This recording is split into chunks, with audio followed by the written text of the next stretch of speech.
So, hey, what do you think of that? That was super cool. That was cool, right? I've never seen that. This must be so weird for anyone listening to the podcast. Oh, well, what do you think of that intro that we've been using for several seasons? Well, it was really special today, Pat. Listen. If anybody is listening to the episode, welcome to another totally Anyone, normal if there's episode of anyone Totem out there. Talks. This is the beginning of season 5. If you missed the memo, if you've missed the train here, we are doing season 5 a little differently. 5 is live. We are going live. We are doing it a little differently. We're on Twitch. It's twitch.tv/TotemTalks. We're doing it Thursdays, 5:30 Eastern time. And yeah, I mean, there's going to be some Thursdays we can't do it, gigs and things like that. But for the most part, we're going to try to do every Thursday. And then if it's successful, if it picks up, we'll make sure we are available every Thursday for the future shows. Yeah. So yeah, thank you for the people in the current audience for our inaugural episode. Or as I love to say, the first annual, even though it's a weekly episode. Yeah, it's just once a year. We'll do the same 3 artists. It'll be season 5. Yeah, exactly. It'll just be season 5 forever. So that is that. I know I normally do a little intro, like, where I sing or do something, but that'll come back. Okay, good. That'll come back. For this week, it was just a little bit of an info drop right in the beginning of season 5, and we are gonna roll. So Nick, you're Nick. I'm Pat. I am. We are Totem Talks, and for season 5, episode 1, why don't you give us a breakdown of who we're doing real quick? I would love to. We are going to kick things off with Robert Cray, and then we're going to move into Coldplay, and then we're going to finish things out with 4 tops. Top A. Tops A. Top A. It's got a rhyme, man. Yeah. Sorry, 2 out of 3. I mean, I saw where it was going, and there was nothing I could do. That's fair. But yeah, a really good week to start off with. Spoiler alert. I really enjoyed it. I love that you can see the sunlight on my green screen here from the window. Nice. I can never tell. I can tell. I can see it. Thank goodness somebody knows what's going on. But yeah, before we get into the actual artists themselves, let's just take a second. If you are new to Totem Talks, welcome. We have 4 seasons of backlog for you to catch up on. 4 seasons of mixed content, and not us mixed in terms of we were terrible artist. The whole time. No, stop it. Mixed in terms of the artists. A wide variety of artists. Feel free to peek back through the episode descriptions, listen to your favorite artist's breakdown, listen to multiple artists breakdown, listen to your least favorite artist breakdown. Those are fun. As much as we want you to listen episodically, because we release them episodically, just go peek around, find your favorites. If you like what you're hearing, share it, talk about it, comment on it, leave a review on any podcast service that lets you do that, and all that fun stuff. Now, without any further ado, I'll get into the artists this week. Yes. And this is something we just figured out we can do. Boom. So first artist is Robert Cray.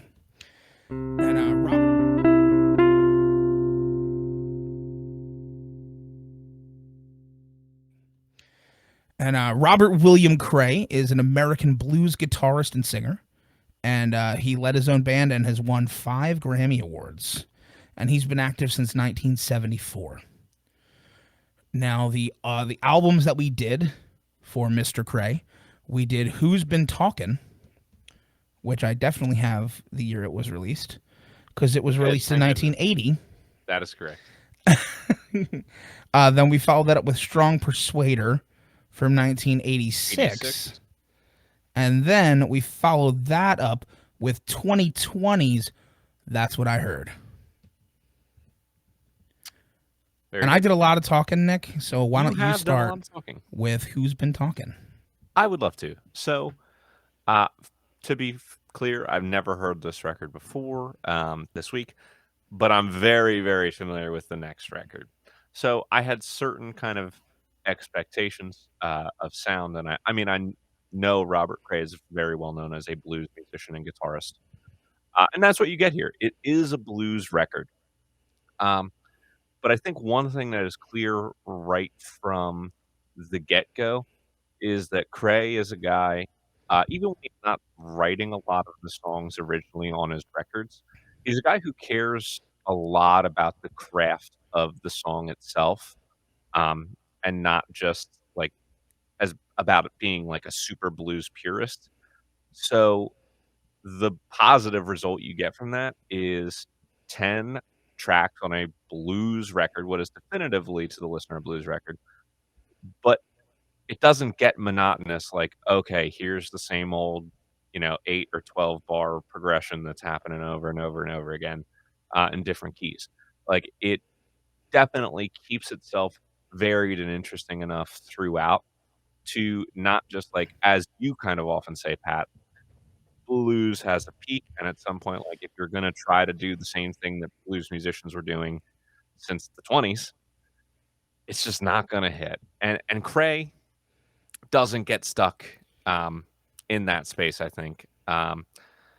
He doesn't fully have his voice on the guitar, the way that I can identify his playing on Strong Persuader here yet, but he's getting there, and, for someone who's known as a blues guitarist, he is a good singer. Robert Cray does have a nice voice. I think it's very good for the genre that he does. Um, so I like it. I think it was a good start for him. And of course, this album went nowhere because his record label immediately folded upon releasing this record. Probably not related. Yeah, that is something that has happened more than once on this podcast, Right. which just sucks. I listened to this with no expectations. I had heard of Robert Cray. I had not heard Robert Cray. So I was very much in the realm of he's a blues guitarist. I kind of know what I'm going to get. I really enjoyed this album. I thought it was really strong all the way through. I thought that the lyrics were what really surprised me a lot throughout this album.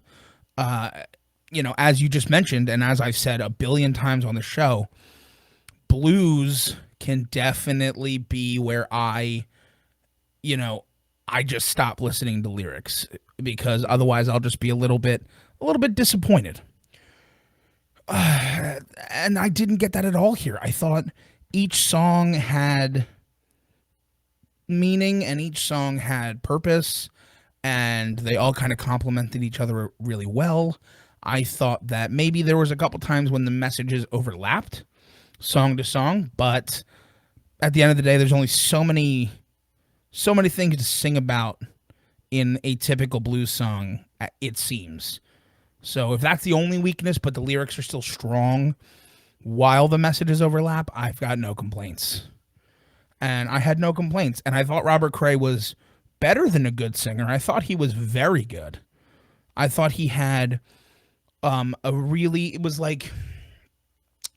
it was kind of like if Lenny Williams had a little bit of blues grit instead of soul grit. Sure. Like Not that's quite what the it chops, felt. though. Not quite the range chops, Yeah. but that similar like smoothness in his voice mixed with just enough grit to make blues sound good. Because if you're too smooth on the blues, you sound weird. Sure. Like nobody wants a pop singer singing the blues. But Robert Cray has just enough of that power in his voice while still having really good access to his range. And I was really impressed with it. So then we'll move on to Strong Persuader, which that is the one that you knew. Correct. And I had not known. So I was, again, going in blind. And Other than what I told you. Other than what you told me, yes. Which is that it's, a favorite of mine. Yeah, and, that automatically makes me hate it. Right. No, I'm kidding. But I did go in with expectations of now I know who Robert Cray is. I know I really enjoyed the first album. I know that you praised the second album. And I just thought it lived up to it. I thought it was extremely strong all the way through. Again, lyrically, you're getting really, really meaningful lyrics throughout this.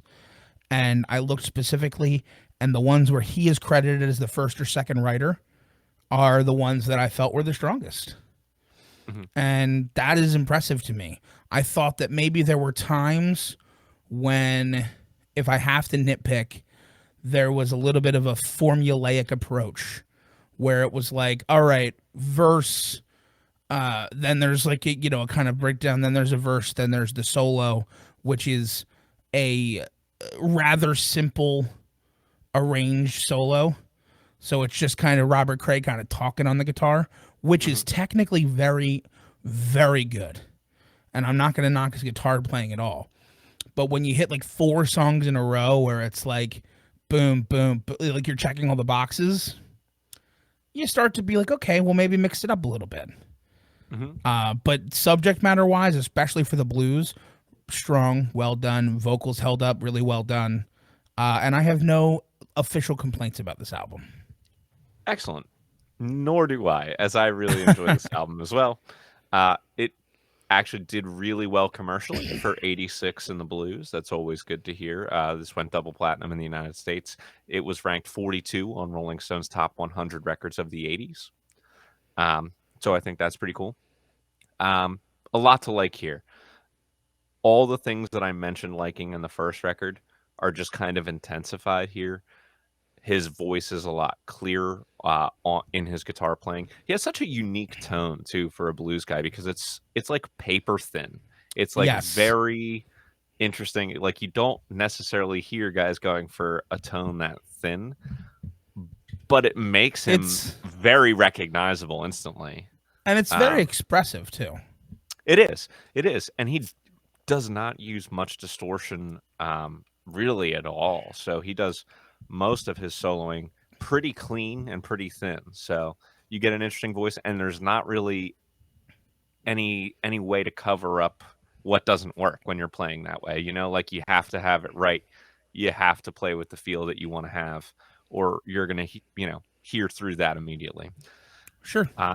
And then there's just a lot of great blues songs on here. And again, even more so than the first record, yes, it's a blues record first and foremost, but he is so concerned in a good way with having these songs arranged in a way that is also rock, that's also like even a little bit pop rock at the time. Like you just get good songs. There is no genre fatigue that sets in whatsoever on a record like this. And I particularly love the title track, even though it's not really the title track. It's called Right Next Door Because of Me, which I was thinking sort of is almost like an anti-Follow Me by Uncle Kracker.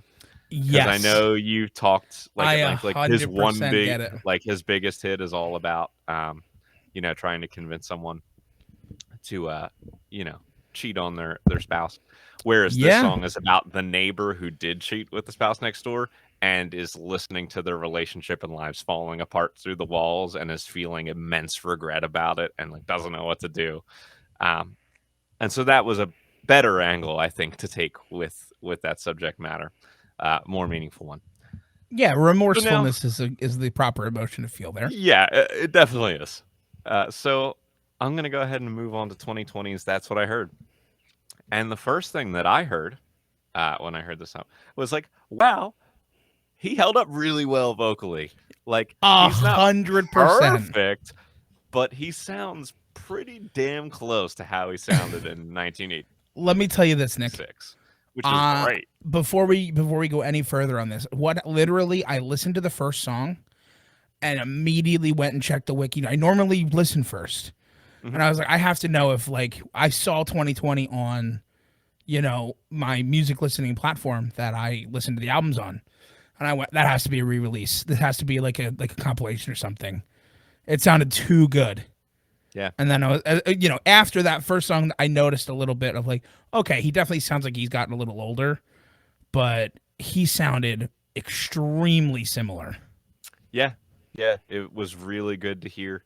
The music holds up again. All the tracks are very enjoyable to listen to. Now, I think the thing that is kind of tempering the blues, because we're always talking about with these records, like, well, how do you make sure it's consistently interesting, even if you're a pure blues artist?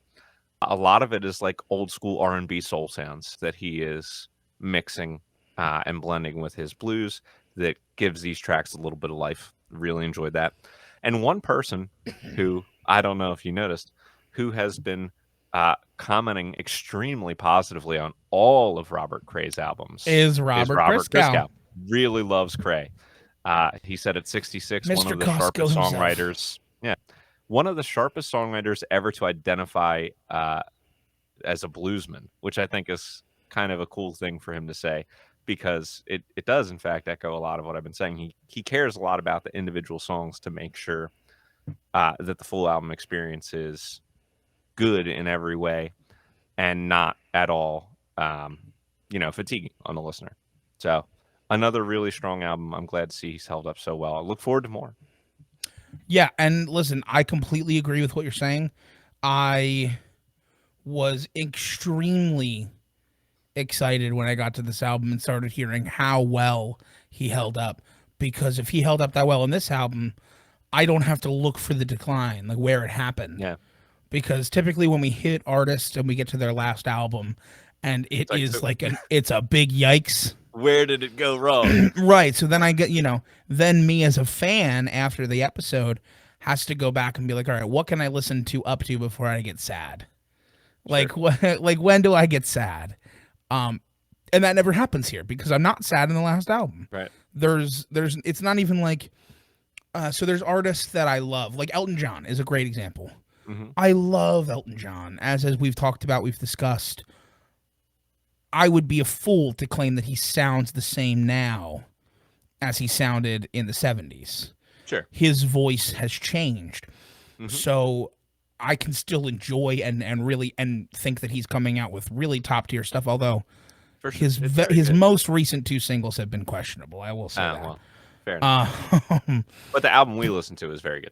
But the album we listened to was really good, and I think that his voice has deepened and matured. I know he had some vocal issues, but like an artist like Robert Cray, I could put these songs together in a playlist of decades long and be completely content.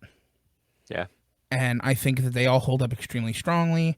I think yet again you're hearing really promising writing, and you're hearing really promising lyricism from a blues artist, and that is just very rare to have happen. Yeah. And that's all I'll say about that. I think it's time to grade them. Let's do it. So, cultural impact. Here we go. Here's what I'll say. Blues is not a super mainstream genre after like the 50s and the first half of the 60s or so. But Robert Cray has always, like, since his inception into the scene, has been a well-known figure, plays with all of the big blues artists. Like, everybody knows him. He did a ton of tours with Clapton, plays with, like, legends like John Lee Hooker and everybody else in between. So he's well-known on the scene. And he did have some commercial success in the middle of his career, particularly with Strong Persuader. Anytime you sell 2 million records, you're not nobody. That is correct. For instance, our album is coming close to that threshold of 2 million. We only need 1,999,940. Something. Yeah, sounds right. Roughly. And 5 Grammys, by the way, also counts for something. Yeah, so I'm going to list a couple accomplishments of Mr. Cray that we can, kind of give him a little bit of a floor. 5 Grammy Awards. He was inducted into the Blues Hall of Fame in 2011. Right. He's received the Americana Music Lifetime Achievement Award for Performance in 2017.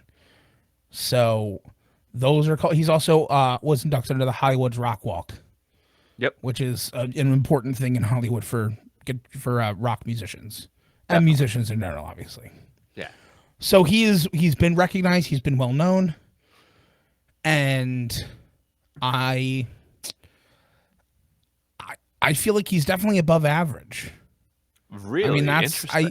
Okay. I'm not saying he's like a 7, 8, 9 plus, but I definitely think he's above average. I think for what he's done for the blues world, for the people he's worked with, for Mhm. the recognition, the success with his music, I'd be fine putting him somewhere in the fives. Okay. I can't go too much above average just because No, it's just so not mainstream. But I mean, I do agree with what you're saying. Like from the '80s on, Cray is one of the biggest names in the scene for the last 40 yeah, years. Like that's undeniable. yeah. I mean, Um, I'm looking for like maybe like a 5-3. and you know what? I'd be willing to give that to you. Perfect. So now we just have to take a quick look at his discography for his breadth of work. We've got how many records here? A No one's lot. up to count them. I did not think to count them, to be honest. It's more than one. 20. That's I more than counted them. one. I was 20 correct. is more than one. 20 is, in And fact, more than one. he gets a consistent quality bump for A sure, very consistent quality bump for me as well. and a little bit of sales Yeah. because he had two albums that certified pretty much all over the world in Strong Persuader, and the follow-up, Don't Be Afraid of the Dark.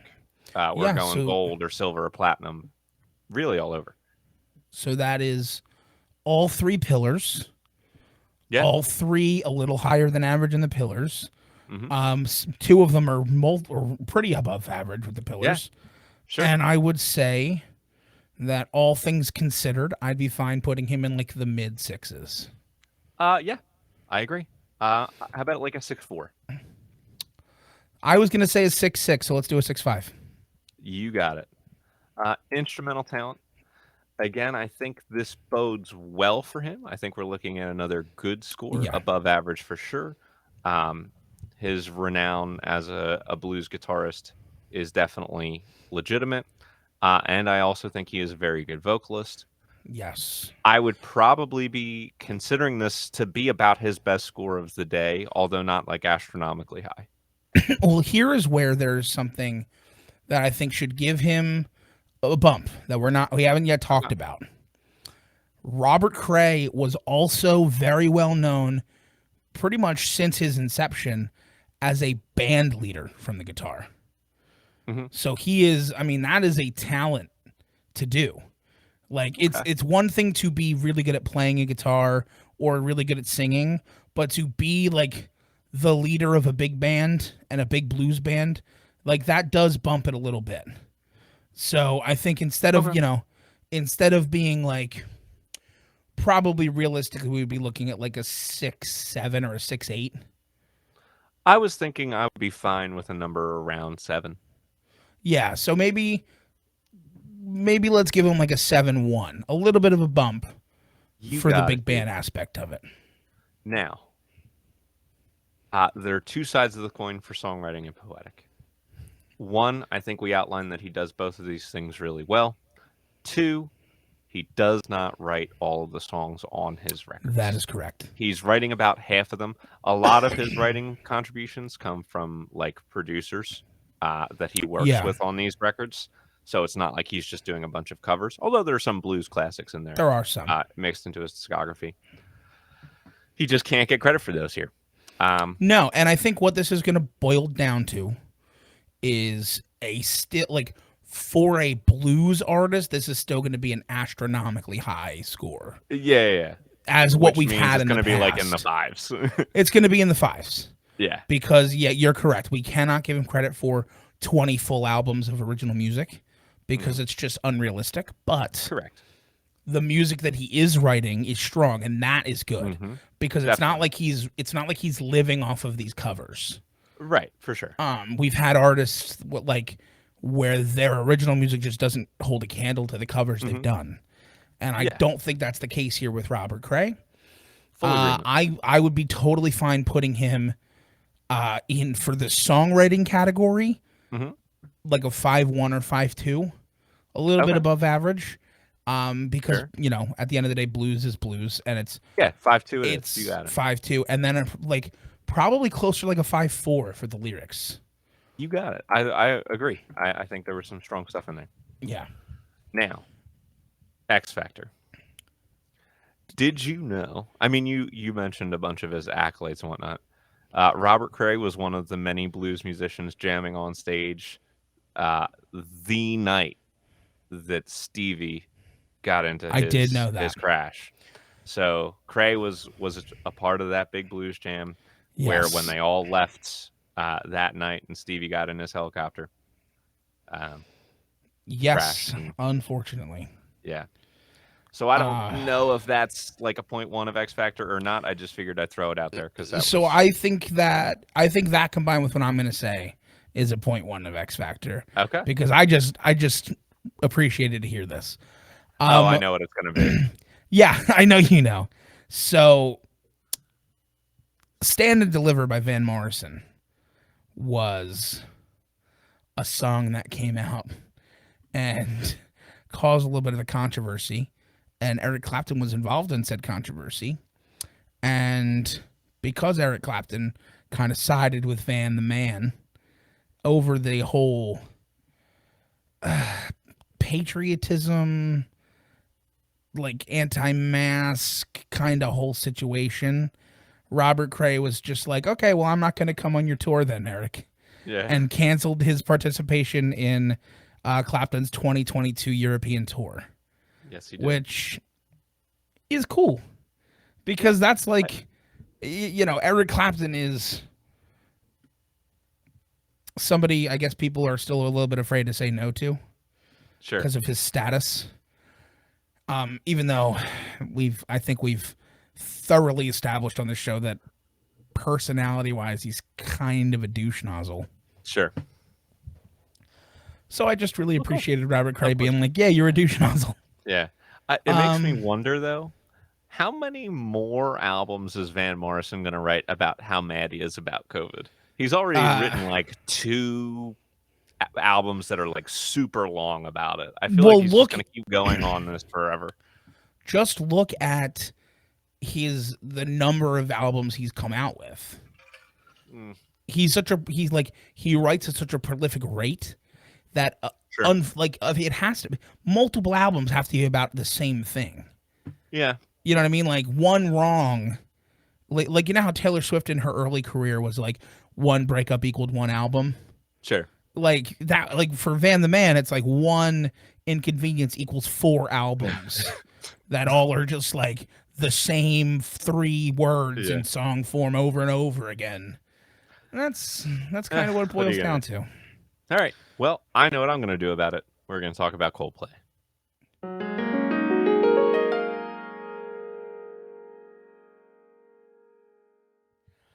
Coldplay are a British rock band formed in London in 1996. What? That's what got me. London. That's how you say it. Oh my god. And they've been active from 1996 to the present day. And it looks to me like they've just been who they are the entire time, That is correct. which is You got to love it. rare. I mean, extremely rare. Not as rare as what we'll talk about in the next group, but still quite rare. To be fair, Robert Cray was himself for his entire career. That's a great point. You are correct. I stand corrected. It's not rare. Yeah. It's common. Everybody does it. Mm-hmm. And the 3 albums that we listened to for Coldplay were Parachutes, which came out in 2000, A Rush of Blood to the Head from 2002, and then Music of the Spheres from 2021. And it is my turn to go first. It is. That is how it works. And here's what I'll say. I win. Because I got to talk about the best one first. Because this is the best Coldplay album.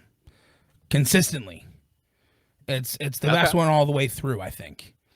Which is extremely unheard of, usually. That the first album is one of the best. A Rush of Blood to the Head, which I know is good. I mean, we'll talk about it. It's not bad at all. And we'll have, I'm sure, glowing reviews of both albums. But I really enjoyed this album because I feel like this album is a little bit less of like that super spacey Coldplay. Mm-hmm. You know, because like Coldplay can definitely, you know, I mean, Chris Martin can sing, although I like this album for another reason too, which I'll get to. Chris Martin can sing, and everybody's playing well here pretty consistently throughout Coldplay's discography. But there's a little bit of like extra atmosphere that they throw in a lot of the time. And I felt like this album had a little bit less of that throughout. And I really enjoyed that Coldplay vibe. The other thing that I'm going to just keep doing it. The other thing that I really liked about this album was I feel like throughout the years, Chris Martin's accent while singing has gone away. So I love listening to early Coldplay when his accent is still quite strong. Mm-hmm. But yeah, all in all, I mean, Trouble, Yellow, Don't Panic, Parachutes, the title track. There's a lot of like pretty iconic Coldplay songs. Sure. And I think they're all quite strong. Yes, I agree. This is a very good record. And it is one of those records, happily, that was critically acclaimed as well as commercially successful. Because once in a while you find that area where everybody just agrees, critics and fans, like, oh, As this they is just should. a really good record. And Chris Martin, like you mentioned, strong voice, really good falsetto, and I like there's something about the way he sings where it all feels just so effortless and throwaway. Especially his transitions between his chest voice and his falsetto. Oh, That's really well done. the And it head continues to voice get better. transition.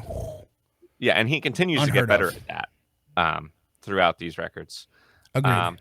And I think, like you mentioned, you mentioned the big hits. Trouble might be my favorite one on this record. I just love that song. Sure. But everything that wasn't a huge hit holds up really well. Like Everything's Not Lost, which was the last track, had some like very interesting jazzy chords thrown into the progression that, you know, you often don't hear things like that in successful mainstream artists. And while the playing on this record the parts are mostly kind of sparse and simply done, but it's it's the orchestration, it's the overall composition of the songs that makes them great. Take, Sure. 20 very simple ideas and parts to put together to form the entire song, and you really end up with something special. And I think that's what they did here. And I think that very much continues with A Rush of Blood to the Head. So this record, their second record, is a little bit harder, in the sense that, I mean, not that it's like a hard record so much, but compared to their first one, which is probably their most like laid back and acoustic in its vibe overall. Right. But you get a ton of great songs on here. I know you said that you thought that their first record was hands down the best. I think this one holds up equally well. It's ranked 324 on Rolling Stone's top 500 albums of all time. And right from the get-go, like, a lot of my favorite Coldplay songs are on this record, starting with Politic, which I just love the orchestration of Politic, especially, it really hammers you with that intro. And But it's Nick, as just an English followed. teacher, it doesn't bother you that it's misspelled? Not at all. Not But even a you're little an bit. English teacher, Nick. I prefer it to be misspelled, actually. Fair enough. But then it just hits you with like the 4 singles in a row. In My Place, God Put a Smile Upon Your Face, The Scientist and Clocks, all hits, all great songs. Green Eyes is also on here, which is fantastic. Like, just everything that I liked about the first album. It's maybe a little bit more intricate what they're doing with the individual parts now, but it's really the overall orchestration of each piece that makes it great. Sure. And again, critical and commercial success, and deservedly so. I think they start off their career with a lot of strong records. Yeah. Okay. Listen, when I said that I think Parachutes is hands down the best album, it has nothing to do with my opinion of A Rush of Blood to the Head, because it's definitely like 1 and then a close 2 for me. Mm-hmm. I just think that I prefer Yellow and Trouble and Don't Panic more than I prefer Okay. like The Scientist and Clocks, Sure. which I think are both really good songs, but I've heard all of the songs I just mentioned probably close to 1,000 times in my life throughout Sure. radio, pop culture, and things like that. Mhm. And The Scientist is really good and really elegant, but not very dynamic. And Yeah. Clocks is, after your 1,000th listen, a bit repetitive. And that's I get kind of that. what it just boils down to. I think that these albums are really strong all the way through. I do agree that Chris Martin is vocally improving, although even in this album compared to the last one, starting to lose the accent a little bit, and that Sure. just makes me sad because he's Chris Martin from Coldplay, and I Yeah. like that. But you know, again, thoroughly enjoyed this album. Hmm. Thoroughly enjoyed these first two albums. Not shocked. And it's ironic because of our formula, we're not even going to talk about their definitely biggest song in this band, which is Viva La Vida. I wonder if the single sales will bear that out. I need to I check. would be shocked if Viva La Vida wasn't their biggest song. It It's like is the triple song. platinum as a single. Yeah. A Sky Full of Stars was also triple platinum as a Okay, single. dude, please don't come on. Oh, If I'm just telling you. if you Something ask just like this with the Chainsmokers as a 9 times platinum single. Not the one that I would identify the most with the group, if you but that's ask because I'm a old. million people, if you ask a million people, over 900,000 of them will say the Revolution song. Revolution. They're not. I mean, or they might say Clock or Or whatever. Viva La Vida. They'll say Viva La Vida. Maybe not by name, but they'll say Viva La Vida. If there's one thing I know, it's people don't know the names of songs. If there's You one are thing a prime example, my friend. that is, how dare you? Mm-hmm. How could you possibly say Yeah. such a truthful thing? Mm-hmm. Talk about the last album, would you? Yes, I will talk about the last album. And yes, you did jump into us talking about Coldplay. But if you, I would look away from this part.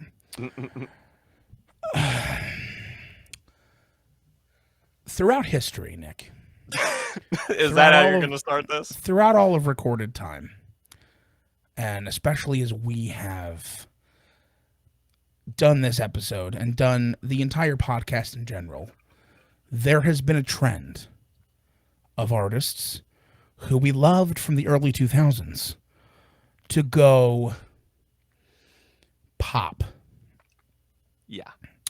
And it's a terrible disease that overtakes them when it happens, and we bow our heads in a moment of silence.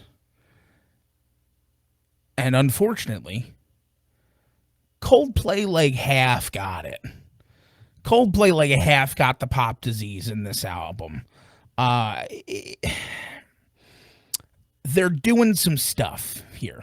Mm-hmm. They're doing some stuff. They're doing some experimenting with like Eno-esque atmospheric noises and like filler sounds and computerized soundscapes that they are singing and playing over. Now, I'm not against it. However, when you compare it to the two albums that we've compared it to, it is a cliff dive for me. This album is objectively mid. Like, it's not an album that I hate. I'm not going to say like this isn't Train. I'm not going to say Coldplay jumped the shark. There. Yeah, Coldplay didn't jump the shark and go pop mainstream dumb. Like, there's still artistic qualities involved. They're still like putting in like interesting musical interludes and like instrumental pieces to kind of elevate it. But it almost feels like you're decorating a turd. Like you're putting really nice flowers and bows on just a pile of crap. Sure. Because some of these songs are just bad. And they sound bad and they sound overly poppy. and that's disappointing and makes me worried for the future. It makes me worried for the next Coldplay album because our formula has typically shown that once you pop, you don't stop pop. Right. Once you pop, you just pop, pop, pop, pop, pop, pop, pop. Mm-hmm. And that worries me. Objectively mid, Yeah. a worrying sign for the future. Okay. So, just to get all the suspense out of the way, I mostly agree with everything that you're saying. But I looked at the track listing on this album before I started, and I made a bunch of predictions about what I would think about it, and they were all correct. So, first of all, every one of these songs has several different co-writers aside from the members of Coldplay, who are always listed first, to be fair. And I knew I was Yeah. immediately going to like this album overall much less than the others because it was going to be way poppier. Yeah. I saw hope in two places. One, in the very short little musical interlude pieces, and in the final track, Coloratura, which is over 10 minutes long. And guess what were my favorite pieces on this record? My favorite pieces as well. Fantastic. And I hope if they really want to like dig in on what's interesting to them as musicians, and it's that last song, then there's a lot of hope left for this group that the next album could be great still. But the rest of it, not particularly good. I looked at who they were working with, which with the leads me artists. to something important here. Sure. Which I don't know if this is going to be super loud on Twitch. I'm sorry if it is. That sounded super quiet. I'm going to do it again. Yeah. That was much too loud. Okay. Either way, Selena Gomez is one of them. Yeah, and I saw that and I'm like, this song is going to suck. And it was not good. To be fair, I think Coldplay brought Selena and she brought them down. But it was not good. Same thing with the song with BTS. That song sucked. That was terrible. However... Okay, hold on. You go ahead. This is important. Yeah, go ahead. We here at Totem Talks are not saying BTS is awful or horrible. We're saying that maybe that was all Coldplay's fault. Nick is an old man and has no idea of the very rabid and aggressive fan base that BTS has. Oh, sure. But I'm just saying the song they did with Coldplay was terrible. I'll save my opinion of them. I'll save my opinion of them for when we cover them on the show. Oh, we will never cover them on the show, Nick. Okay, good to know. We will never cover BTS on the show. Anyway, more importantly, the last collaboration they did was with a duo called We Are King that I had never heard of, but I'm a little bit more interested in them now, and Jacob Collier. And the second I saw Jacob Collier's name, I was like, okay, we're going to get an interesting composition. Yes. And it was like so obvious that Collier was like the main writer on the song. I know he's not listed first, but it has every hallmark of a Jacob Collier song. Incredibly lush harmonies. The whole song is done in like probably 30 or 40 different vocal harmony parts are recorded to get that very lush sound where the vocals feel like they're all melting together in the same way that he records all of his studio records. And Jacob Collier is, and I don't love all of his albums, I love some of them, but an absolutely fascinating composer of music to listen to on a song-by-song basis. Like, definitively a genius when it comes to orchestrations, even when I don't. For better or worse at times. I completely agree, though. Yeah. And that's it. That's all I have to say. So this album lived up to my expectations. I liked what I thought I was going to like. I hated what I thought I was going to hate. And that's that. Fun fact that I forgot to mention is Humankind was co-written by Stephen Fry. Fantastic. Just forgot that I wanted to say that. Okay, so I think there's nothing left. Let's grade them. Let's do it. So. They're huge. They got to get a big score here. Yes. Over 20 years of sustained success. Millions to 100 million album sales. Yeah, 100 million albums. They are the most successful band of the 21st century. No other band has sold more records than Coldplay since the year 2000. They are the biggest band of the last 22 years. Whether you love them or hate them, Coldplay is enormous. I would have a hard time giving the biggest band of the last 22 years not at least close to a 9, if not a 9. Oh man, I can only Vermilion in our chat real quick Mm-hmm.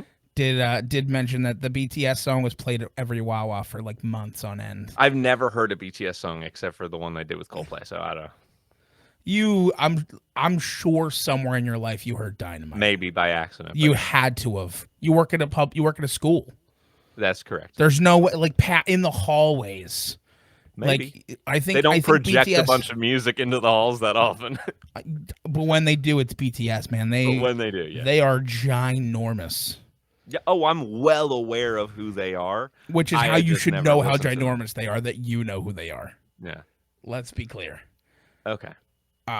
But yeah, so Coldplay. It's a 9 to me. It's a 9. It could argue in the 9s. I think this is a number that's gonna inch up probably every 5 or so years. Sure. Because the artists that get 10s for us have been around for literal eons, 50 years plus. Mm-hmm. And I think that while in the last 20 years it's been Coldplay, I just need to see 20 more years of it for them to be a 10. If they have 20 more years of at least 80% of where they're at now, they're a 10. Be remarkable. Yeah, they would. Which is what a 10 is. Yeah. A 10 is a remarkable thing. Yeah. So okay. Yeah, a 9 even I think is perfect. And breadth of work. 9 albums. They have 9 albums, 100 million in sales, consistently good sales between albums and singles. Yeah. Like there's nowhere to really knock them. I don't know where Coldplay really starts going wrong. I know I love their first 4 albums I don't know what else to do with that. Here's the thing. They're going to get a quality bump that is a little bit lessened by the knock on the last album, because we have to go with what we know. But there is still a quality. There's more bump than not. There's more bump than not bump, and the fact that every album is certifying. Yeah, like they have never released an album that hasn't certified in at least 3 places. Right, and again, when you hit certain thresholds in your overall sales, we're looking at a number that's not too far off from the cultural impact. No, it's in the 8s. Mm-hmm. I think it's probably in the upper 8s. I would say probably like an 8.6. And I am typing that in for you. You've got it. Cool. Instrumental talent. I mean, it lessened on the last album to me, except for in certain places where they still displayed some interesting stuff. It was never necessarily the instrumental talent, with the exception of Chris Martin's voice, that I thought made the first 2 albums great. It absolutely never hurt. There was never a time where I was like, oh, they can't play, so they're doing that. But it seemed to me that the songwriting was what made the songs great, not the playing itself. They're never below average.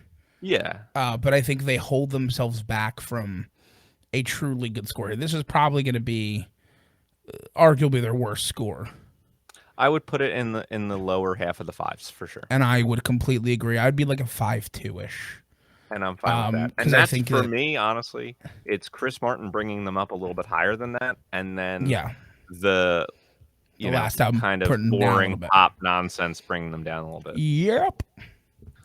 And I feel similarly with songwriting, because I think the orchestrations that they come up with on their first couple of records are really good, consistently interesting and creative. And then it's just like, let's just churn out a bunch of pop songs that are going to be hits with Max Martin after that. Not great. Not a great look for me. It's not a great look for me either. And looking at the last couple albums that they released. So they obviously had, the one we just listened to, Music of the Spheres. Mm-hmm. Everyday Life, you look at the writer-producer page on that, it's another cluster. I hate to do that. A true cluster. And then I'll go back one more and give it a look-see. A Head Full of Dreams, which came out in 2015. I'll see, what this writing looks like. It's all Coldplay and then someone by the name of Stargate, or it's a duo of producers and songwriters called Stargate. Okay, so that's more like a team up, more consistent. Where you have and even Robert Cray had his producers co-writing some of his songs on his record. So it's not really that uncommon. I'm definitely not against that. After that, where it gets a little wonky, that's the trouble. And then the one before that, it's the writers are all Coldplay with a couple. So that seems to be So that one with Stargate seems to be the fracture sure. of when they started incorporating a bunch Yeah. of writers and stuff after that. So So I'm willing to be on the right side of 5 again. Definitely deserve to be a good bit above 5 from their first 4 records. yeah, Um, and then the sure. other stuff is gonna bring them down a little bit, but it's not a bad score. Yeah, I mean, realistically, I would probably say for you started a 5. Mm-hmm. Each album of quality brings me up a 0.1, and each album of bad quality brings me down a 0.1, and I'll sit Okay. comfortably at like a 5.4. Okay, that's a little bit lower than I was thinking, but Could be a 5.5. I could be yeah, talked let's into do a that. 5.5. Let's do that because I know we didn't cover all their stuff. I think their first 4 albums are all different enough from each other. We only covered the first But two, there's Nick. Move also on. I know, but there's enough attention given to each song as well, where I think there's enough distinctly different and interesting songwriting happening from song to song, early in Sure, their five career to five. be a little bit. And I think the lyrics, at least in the first couple albums, were always good to me. Agreed. I do think that they have a tendency for a little bit of. I'm trying to find the right word here. They don't subvert you. They don't. They Okay, kind of sure. go where you expect them to go sometimes. Yeah. I don't feel like most of their songs, especially their really popular songs, they don't feel deeper than they are to me. That's fine. Yeah. It's not a bad thing, but it's the difference between somebody who we talk about their writing moving us and somebody who are like, oh, that's good writing. Sure. And I think it's good writing, but Yeah. it's not great writing, and it's Yeah. probably in that similar 5 area. Yeah. I would be a maybe, little bit above the average. yeah, With I'd this be group. fine going to again like a 5.4, 5.5. I think that's a Cool. good spot for them. They're above average, but you add in some of the negatives of the last album being really poppy, and even some of their stuff with the Definitely. good albums being a little bit predictable. For sure. I'll go with the 5.4 this time. And then we'll X Factor.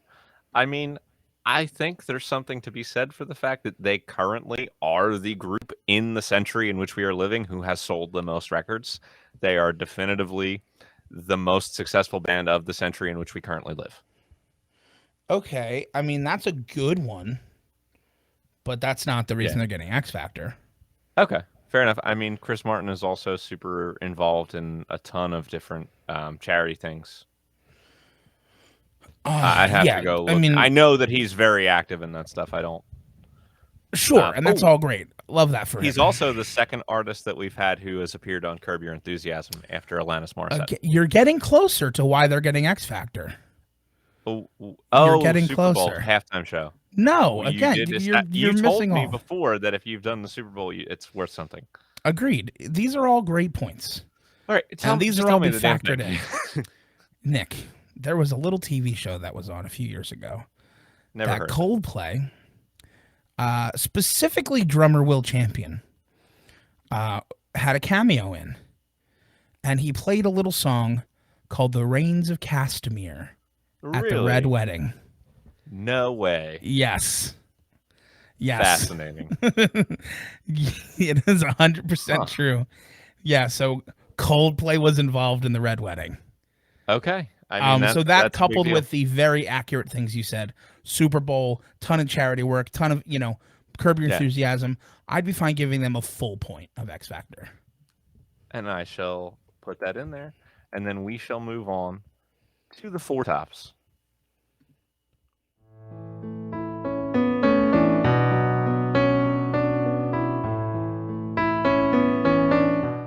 The 4 Tops are an American vocal quartet from Detroit who helped define the city's Motown sound of the 1960s. and they have been active since 1953 to the present day. That's a Yes, long time, Nick. that is correct. That's a long time. So the three albums that we covered from the Four Tops are, and can we please all take a moment to thank the Four Tops for releasing an eponymous debut, The Four Tops, in 1965, because we were worried.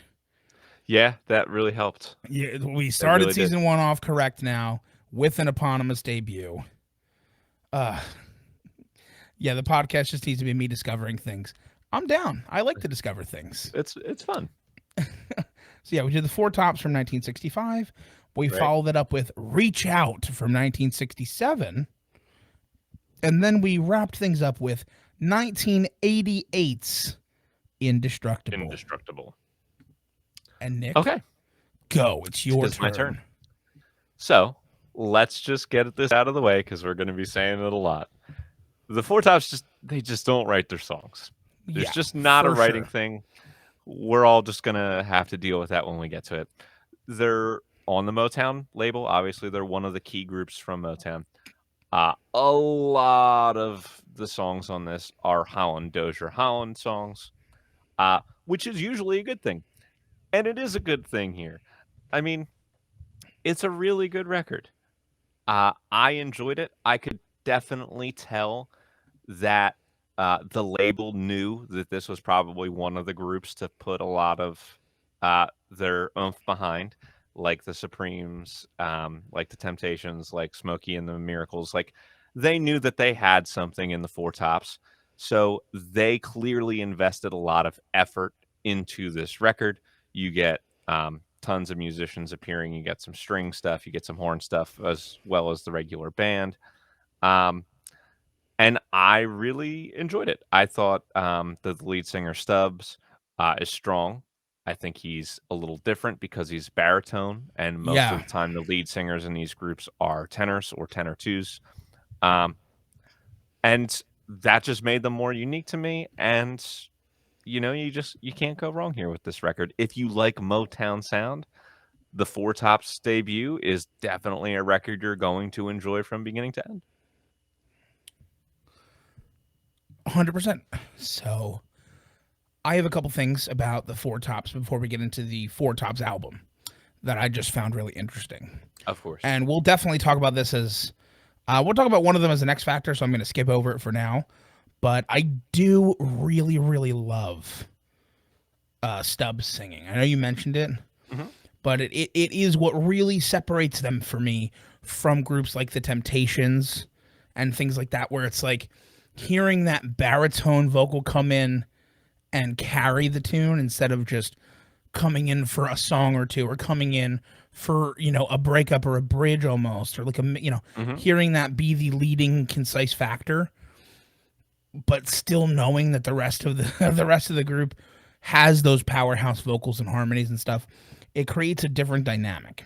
Now, I was a little interested to find out what was considered their biggest song, and I'm gonna hold off on that and talk about that in a minute. Okay. But I just want to leave a little bit of breadcrumbs there. Alrighty. Breadcrumbs for us to talk about. I'm intrigued. Now the actual album, it's so Holland Dozier Holland that like it's immediately recognizable. The subject matter, the sounds. Um, I was a little surprised at the sheer number of Four Top songs I knew. Okay. That was interesting. Now I believe Nick, if I'm not mistaken, have we not performed a Four Top song? We did one time at a I wedding Believe in like You and Me. 4 years ago. Isn't I Believe in You and Me Four Tops? Oh, yeah. We've done that a couple times. So Oh, yeah, I that was totally fun. forgot about that. I know. But again, harmonies, absolutely solid, super tight. Vocal power, extremely tight. This is a band, like a lot of these quartets early on, that suffer from the recording quality. It's much harder to do In the time, there was definitely a little bit of peak and a little bit of bleed that I didn't love to listen to. Not the fault of the Four Tops in any way. You can definitely hear that they're tight and they're concise and they're just blowing out the tiny diaphragm on whatever mic they're using at Sure. the time. But again, we won't talk at all about them not writing their own songs until we get to it later. So that is, I'm not even going to mention it. The songs are strong. I feel like maybe the placement on the album had me questioning. Like, for instance, opening side one with Baby I Need Your Lovin'. Great song. The second song being Without the One You Love. Very similar song. Maybe don't put it second. Maybe make Yeah, I that get like that. the fourth or fifth song, or maybe even side one or B side track one.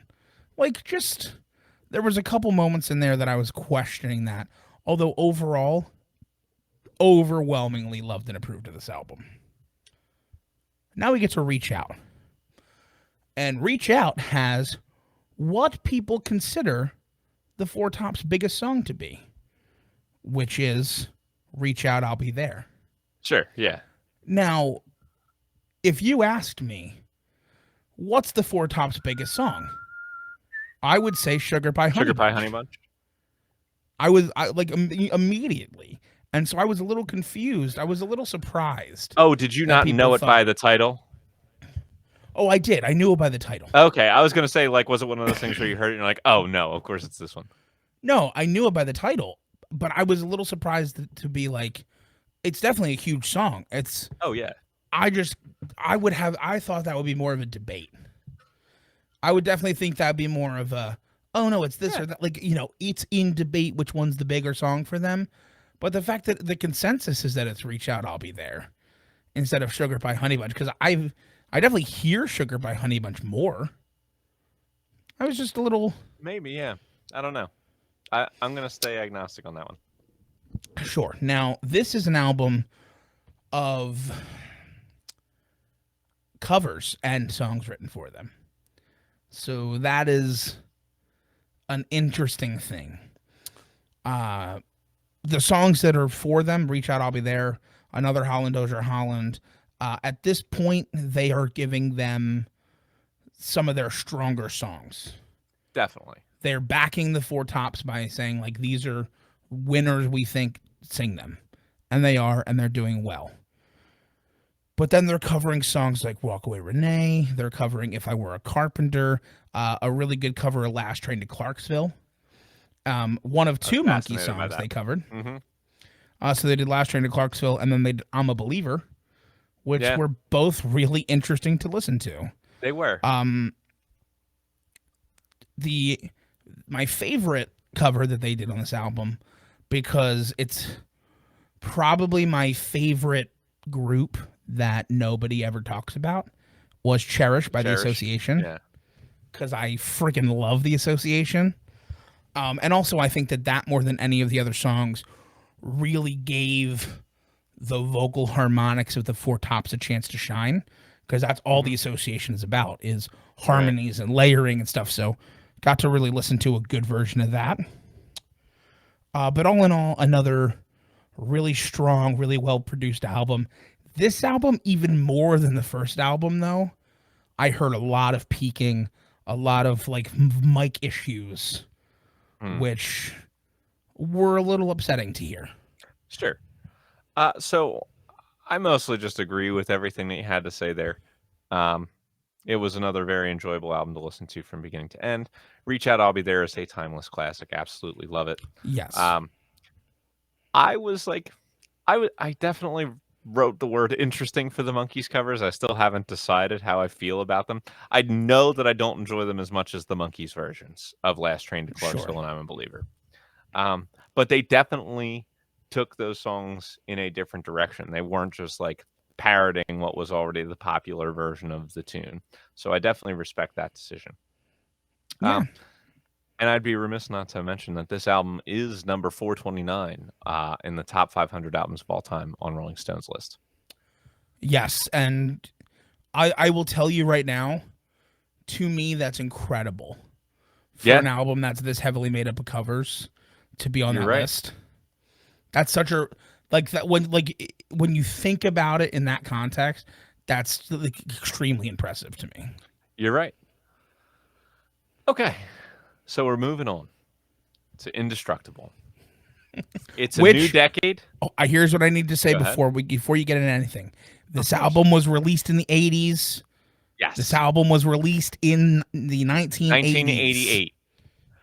So, Still the on a different 80s. record label. So, yeah, we've jumped for about 21 years. And they've been through a few record labels, and they went back to Motown, and then they left Motown to do this record, and then they went back to Motown again for one more after this, but we didn't cover it because it's a Christmas record. But anyway, um, this is objectively not terrible to listen to. But Pat, it was so cheesy that I was literally nauseous. Like, this is the cheesiest album I've ever heard. Like I said, it's not necessarily bad to listen to. The vocals are still strong, but like I wanted to vomit from how much cheese was on this record. Like, and I love cheese. Cheese is one of my favorite foods of all time, but I'm like lactose intolerant now because Uh-huh. like I didn't hate any of these songs individually, but this whole album gave me indigestion. It was just like the corniest, cheesiest. Ugh, like come on, man. Like it. You know how when we were criticizing Frankie Valli for by the end of his career, especially when you could tell he was just hit chasing, and Yeah. everything just sounded so contrived. That was sort of how I felt about this record. I mean, I can't say anything was objectively bad about what they were doing, but I could never listen to it again. Ever. Okay. I did not enjoy my time here. Well, before I vehemently disagree with you, Sure. I want to say what I just did. So you On were par with Rick Astley. Thank you. you for were asking. oh, come on. On Come on. It is Maybe not the no. worst of Rick Astley on par, It's but not on par with cheesier the than Rick average of Astley. I promise you. We'll okay. discuss. We will discuss. Also, hello, Kelsey. Okay. Before we get into the album, because now I need to defend it. Yeah. I had a mental epiphany as you were talking. And because I had mentioned multiple times that I had issues with the quality, the sound quality. Yes. And I went, other artists that I've had trouble with the sound quality for were victims of the 2008 Universal fire. And so were the Four Tops, because I went and looked it up. Who'd have thunk? So it's not the masters. That's what the problem is. Yeah. It's recorded versions of it, but it's not the masters. Yeah. And now it makes a lot more sense because I was like, What a tragedy I feel that like was. for a group that was this popular and this famous and this backed by Motown, why are we getting such crappy audio? Right. And that makes sense. Now I know. Okay. So, thank you, Kitty. This was a last minute addition. Was putting the lower third in, so I'm glad that it is helpful. I understand where you're coming from. However, this album transitions itself from a vocal group doing Motown to like a vocal group doing like pop R&B almost. It's just not the same genre. It's definitely got a lot of that 80s flair. However, I don't think the subject matter is any cheesier than it was in the 60s. I think they're singing about the same things. They're singing about love. They're singing about girls. They're singing about all that stuff. But because the coat of paint is different, you're singing in a completely different light. Mm-hmm. I think the lyrical subject matter is exactly the same, which is why I'm not complaining That was not about what I loved about. That's not what anyone really loves about like these 60s pop groups, is it? But then if you go know? back, and hold it under that, with that scaling system there, vocally, I would say they're just as strong, maybe even stronger at times, because they have more almost more like soul ballad in them at times, where each of them are getting a little bit of a moment to like kind of wail on the song a little bit more. And that is just, I thought that for the same reason I liked the older stuff, I'm liking the newer stuff. I think they're showcasing their voices in similar ways. And I don't think it's as cheesy and indigestion causing because subjectively, it's the exact same thing. And if anybody listening to this, is somebody who enjoys music from the 80s, unlike Mr. Nicholas, because that's the only difference between these 4 top records is that one has 80s music. I don't disagree. I just found the music like indigestion causing. I'm just saying it's the only thing that's different. It's the only thing that's different. So that's why I liked it just as much as the first 2.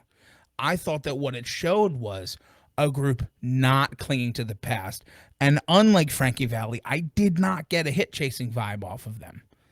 I didn't get the hit-chasing vibe because this never struck me as a group who's like fundamentally altering everything about themselves, more so than a group that just has been together for so long that they want to mix things up and they're trying to grow with the times. It just felt different. It felt like a more authentic change to me. And that's what I'll say. Fair. And yes, Kitty, I knew you'd be on my side. Thank you. Well, you all enjoy the cheese. Either way, let's grade them. I think they get a good score for cultural impact. Well, let's get some thresholds here. Yes, Rock and Roll Hall of Fame, class of 1990. Vocal Group Hall of Fame, class of 1999. Obviously, they were a premier group for Motown. I would say they're not on par with groups like the Temptations, Supremes, and Miracles in terms of their overall importance and well-knownness. However, they're not that far behind. They're kind of right after those groups in terms of the Motown sound. Yeah, and also they're ranked number 79 on Rolling Stone's list of 100 great artists of all time in 2004. Now, I definitely think these are all contributing to a high score. I think, there's songs that people know by the 4 tops. I think that they are a recognizable name, a storied name, and I think that they are the second highest score of the week, and I would be putting them in like the 7s range. Yeah, I don't disagree with any of that. Yeah, probably closer to like a 7.5, maybe even a 7.5. And I will write that in, and then we can move on. So in terms of their breadth of work, they've sold about 50 million records, and their discography is about 26 studio albums, because I am not including the Christmas record, and I think that was the only one I needed to put out. So that's good. That is two pillars. It's good, and I would give them a quality bump. And I will just temper it slightly because I'm giving them mostly a quality bump, just not as much as you would. Only because you don't like the 80s.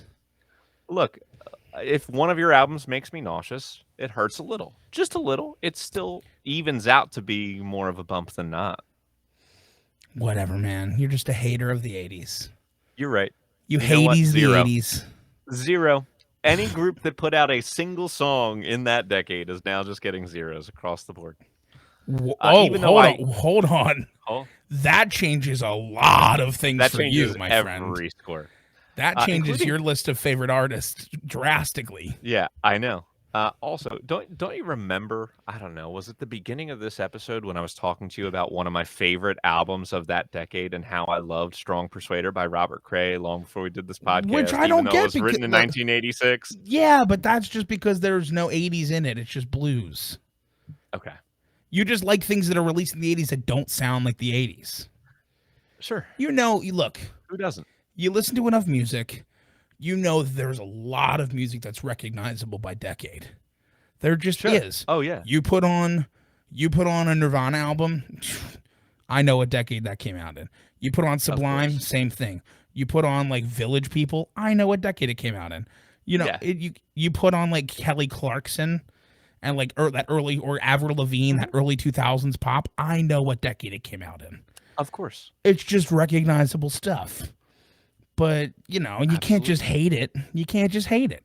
I disagree. You're Okay. not I allowed. love it now. Good. There Anyway, it is.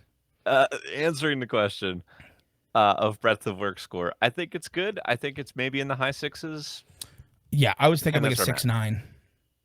6.9. Done.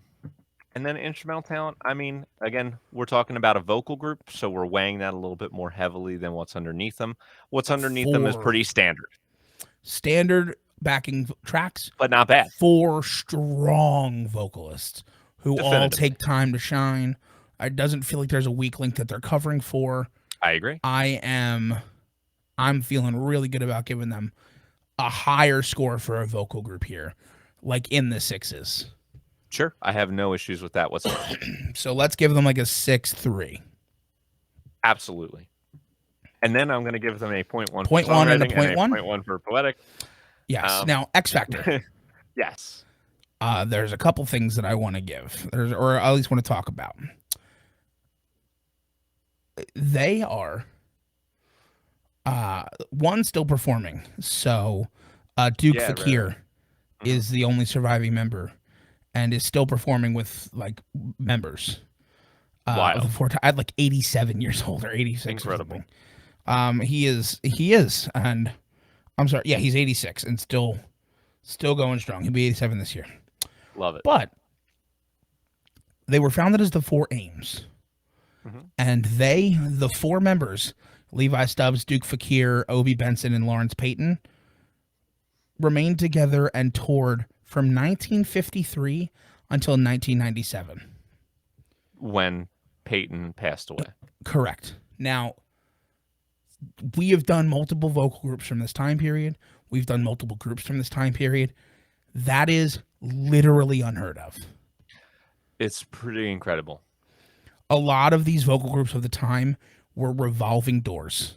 They were just fit in vocal parts as they went. There was never a like definitive group. It was the name. Like the Temptations were the Temptations, but like the people in the Temptations were not recognized because it was just about the music. Like this is a group who had kind of the best of both worlds. They didn't have like a Frankie Valli of the Four Seasons vibe where everybody knew Frankie Valli, but people kind of didn't care about the Four Seasons, even though they should have, as we talked about on their episode.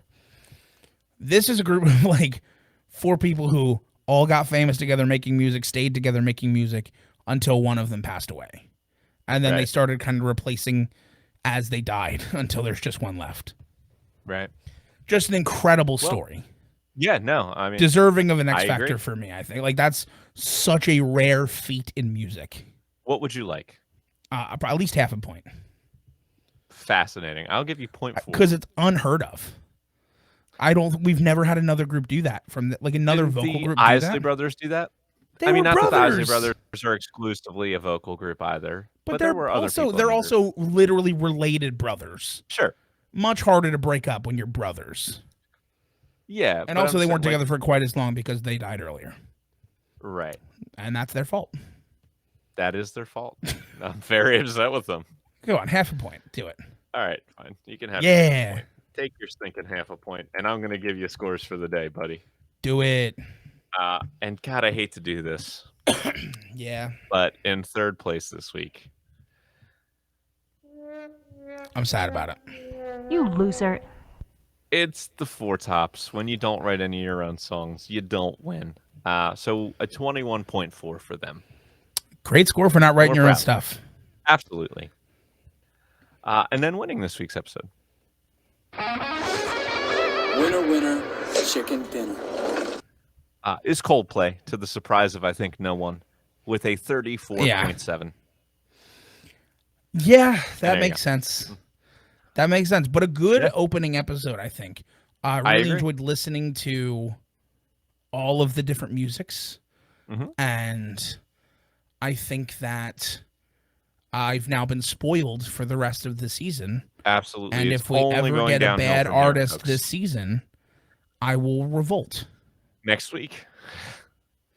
I will revolt and run away, and I will never come back if we have a single artist that is not on par with these three artists. Very reasonable. I thought so. Did you want to know what Robert Cray's score was, by any chance? Yeah, of course I did. Okay, you didn't seem like you were interested. He got a 29.6. He almost cracked 30. Very impressive. Man, I wish he did. I wish he was in the 30 club. Close. He can round into it. Well, he releases a few more albums. We'll get him there. There we go. Perfect. Anyway, I think that's going to wrap us up. So, that means I don't it's have time a for me to say video. that. Oh, it's time I don't for me to have say a come video back outro. next week. Yeah. Because we'll be talking about Grand Funk Railroad. I love it. Now, I don't have a video outro, so you're just going to have to get the audio outro. So what we're going to do now is we're going to sign off the podcast, and you audio listeners have a great rest of your day and all that fun stuff, and I'll play that through. Video listeners are going to get a couple more minutes as I thank you all for being here. So that's the plan. I'm going to do it now. I'm going to start it. There it is. It's starting. But thank you so much. Please continue to listen to our backlog. Just have them playing on the background. Make sure that you are enjoying us. And if you are, please tell us. And most importantly, have a great day.